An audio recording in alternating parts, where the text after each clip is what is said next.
Donc la suite, pour démontrer cette inégalité, on va utiliser la propriété de monotonie de l'intégrale. C'est pareil que la positivité de l'intégrale, juste formulée un petit peu différemment, mais vous pouvez citer la monotonie pour utiliser telle quelle avec cette version.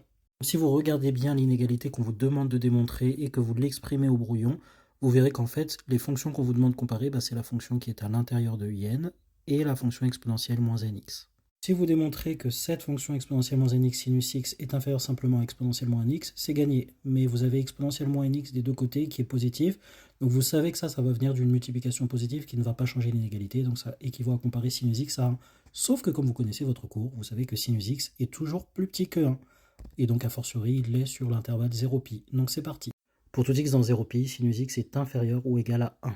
Et donc en multipliant par exponentielle moins nx, vous avez que exponentielle moins nx sinus x est inférieur ou égal à exponentielle moins nx, car exponentielle moins nx est strictement positif. Je vous donne, d'après la propriété de monotonie de l'intégrale, que l'intégrale de 0 à pi de exponentielle moins nx sinus x dx est inférieure ou égale à l'intégrale de 0 à pi de exponentielle moins nx dx, avec la justification, qui est bien l'inégalité qu'on nous demandait. Oubliez le soit n appartenant à n et après vous enchaînez sur la démonstration. Autre point, encadrez bien votre résultat final, d'une manière de préférence un peu plus jolie que la mienne, avec une règle si possible.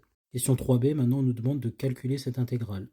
C'est le même délire, vous utilisez le théorème fondamental de l'analyse. Bon, c'est soit n supérieur ou égal à 1 entier naturel, l'intégrale de 0 à pi de exponentielle moins nx égale, et vous cherchez donc une primitive de ce truc-là. Vous ne faites pas avoir, une primitive de ça va être ce truc-là divisé par le facteur de x, donc moins n. C'est-à-dire ceci entre crochets, parce que si vous dérivez, vous avez le facteur moins n qui sort et qui se simplifie avec ça, et ça donne bien exponentielle moins x tout seul, donc ça se dérive bien en ça. Donc ceci est une primitive de ça.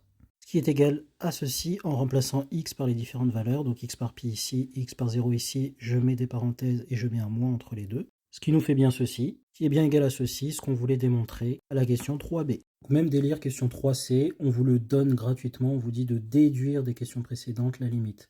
Vous venez d'utiliser une expression que vous avez calculée, une expression intégrale, et vous avez montré à la question 3 qu'elle était supérieure à n. Autrement dit, vous allez utiliser des inégalités. Dès que vous avez démontré des inégalités avec un truc en plus que vous avez calculé, que vous avez explicité, et qu'ensuite on vous demande de calculer une limite, ça va être les théorèmes de comparaison, soit les théorèmes de comparaison, soit le théorème de gendarme. Ici, vous vous rappelez que in est supérieure à 0, et donc elle est majorée aussi par l'intégrale que l'on vient de calculer, donc ça va être les gendarmes. Vous pouvez dire en citant bien les questions que vous utilisez, d'après les questions 2a, 3a et 3b, on a l'inégalité pour tout n supérieur ou égal à 1, faites bien attention, la question b vous l'avez démontré pour 1, que 0 est inférieur ou égal à un est inférieur ou égal à ceci. Directement mis parce que ici j'ai directement utilisé le fait que question 3b on calculait l'intégrale qui majore in ici. Mais quand vous regardez ça, vous voyez que ça c'est quelque chose dont on peut facilement calculer la limite. Pourquoi? À l'intérieur ça tend vers plus l'infini, fois moins l'infini. Une exponentielle avec quelque chose à l'intérieur qui fait moins l'infini, eh bien l'exponentielle de ce truc-là tend vers 0. Et donc vous avez 1 au numérateur, vous avez l'infini en bas. Donc la limite de tout ça, ça va être 0. On justifie bien les différentes étapes du calcul de limite pour être irréprochable. On commence par dire par produit, la limite quand n tend vers plus l'infini de moins npi est égale à moins l'infini. Étape suivante, par composition, la limite quand n tend vers l'infini de exponentielle moins npi est égale à 0. Ici en disant par somme, la limite de 1 moins exponentielle moins npi quand n tend vers l'infini est égale à 1, et par quotient ceci. Vous pouvez directement enchaîner en une phrase, par produit, composition, somme et quotient, vous pouvez dire ça, ou alors le couper en deux justifications, par produit, composition on a ça, et par somme et quotient on a ça. Or la limite de la constante 0 quand n tend vers plus l'infini c'est 0, donc d'après le théorème des gendarmes, la limite de in quand n tend vers plus l'infini est égale à 0. Donc on a réussi à prouver que c'est 0, ce qui n'était pas le cas avant, mais là grâce à cet encadrement, on a réussi à obtenir la limite. Maintenant, question 4a, l'IPP. Alors là encore dans la question, on vous le donne. Même si on ne l'avait pas dit explicitement dans la question, il y avait moyen de déduire des choses. On vous demande de la calculer de deux façons différentes. Ça ne veut pas dire qu'il faut un calcul direct, d'autant plus qu'en regardant la tête de l'expression, ça paraît assez compliqué a priori de savoir comment calculer. Donc on va regarder cette intégrale et identifier comment on peut appliquer la formule d'IPP. La formule vous dit que l'intégrale de a à b de u' de x v de x dx est égale au crochet u fois v, donc u se dérive en u' et v en v', entre a et b moins l'intégrale de a à b de u de x v' de x dx. Attention, il faut bien penser aux hypothèses. Il faut que u soit dérivable et v dérivable à dérivée continue. Donc non seulement il faut justifier que u est dérivable, mais que la dérivée de u est une fonction continue, et pareil pour v. Et il n'y a que là que vous pouvez utiliser l'IPP. Donc pour pouvoir utiliser l'IPP, il faut bien identifier qui va jouer le rôle de u' et qui va jouer le rôle de v. En regardant notre intégrale, on voit qu'on a une expression là, donc il va falloir trouver. Dans le niveau terminal, c'est très souvent le cas, vous aurez un produit qui naturellement va apparaître comme étant U'V. Donc vous aurez juste à savoir si c'est lui U' et lui V ou l'inverse. Sauf que là, on vous dit de le faire de deux façons différentes, donc vous pouvez naturellement essayer lui U' et lui V, ou alors lui V et lui U'. Attention, ce n'est pas toujours le cas, même si vous avez très rarement rencontré cette situation en terminale, mais parfois il faut ruser un petit peu pour faire exprimer un produit qui est parfois un petit peu plus tricky pour l'IPP. Pas nécessairement direct le produit qu'on vous met dans l'intégrale, parfois il faut artificiellement le faire ressortir.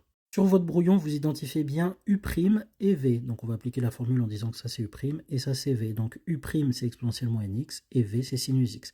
Et vous notez comme ça pour ne pas vous embrouiller et pouvoir trouver U et V'. Donc au brouillon, ça vous donne exponentielle moins nx sur moins n pour U. Attention, parce qu'on a U', une dérivée, et U, c'est une primitive de ça. Donc on va prendre ça comme primitive. Du coup, une primitive de exponentielle quelque chose x, c'est l'exponentielle quelque chose x divisé par le quelque chose. Et là, pour V, on n'a plus qu'à dériver ça pour avoir V', on dérive le sinus, qui nous fait cosinus x. Vous commencez votre rédaction en disant que les fonctions x exponentielle moins nx sur moins n et x qui associent sinus x, les fonctions, attention, sont bien dérivables et leurs dérivées sont bien continues. Attention à bien prendre la fonction ici, ce n'est pas U' qui doit vérifier l'hypothèse, c'est U. U et V doivent être dérivables et leurs dérivées doivent être continues. Je vais mettre la phrase, elles sont dérivables sur 0π en tant qu'exponentielle et fonction trigonométrique à dérivée continue d'après le cours. Et donc là, vous pouvez écrire les trucs avec U', V, U, V'.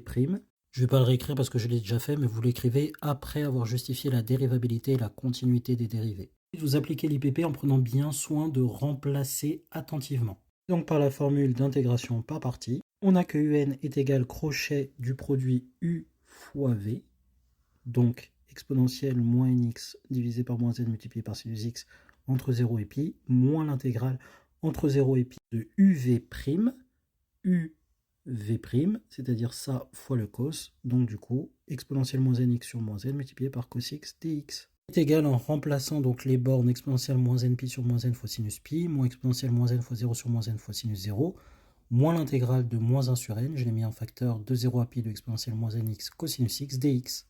Ce qui fait 0 moins 0 plus 1 sur n, intégrale de 0 à pi de exponentielle moins nx cosinus x dx. Pourquoi? Parce que sinus pi c'est égal à 0 et sinus 0 ça fait 0. Donc j'ai bien 0 moins 0. Et là ici, qu'est-ce qui s'est passé? Eh bien j'ai utilisé la propriété de linéarité de l'intégrale. Pourquoi? Parce que ce terme-là, c'est un nombre qui ne dépend pas de la variable de la fonction et de la variable d'intégration x. Ça signifie que ça, c'est une constante par rapport à l'expression en x.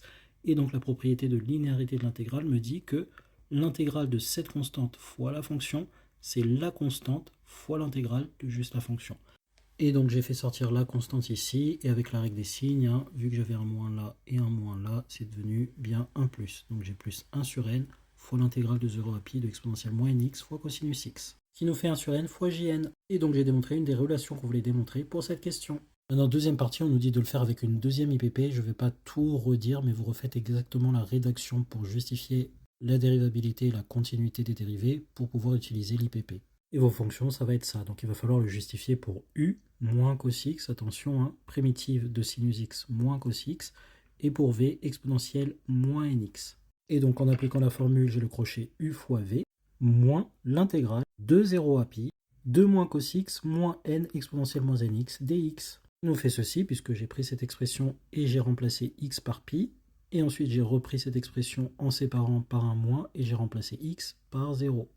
Pour la suite avec l'intégrale, eh bien ici règle des signes, moins et moins ça devient un plus, et j'ai mis le n devant, et donc ça me donne bien l'intégrale de 0 à pi de n cosinus x exponentielle moins nx dx. Soit exponentielle moins npi, vu que cosinus pi ça vaut moins 1 et fois moins 1 ça fait 1, plus 1, règle des signes, moins multiplié par moins 1 et 1, moins n l'intégrale de 0 à pi de cosinus x exponentielle moins nx dx, par linéarité de l'intégrale, vu que n ne dépend pas de x et donc est une constante et donc peut sortir en facteur de l'intégrale.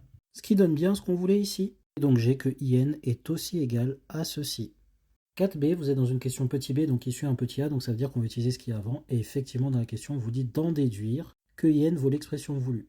En fait, c'est une stratégie pour calculer des intégrales. Vous n'avez pas nécessairement besoin de primitives, et parfois on va trouver des relations comme ça, entre deux intégrales et utiliser ces relations pour trouver la valeur des dites intégrales.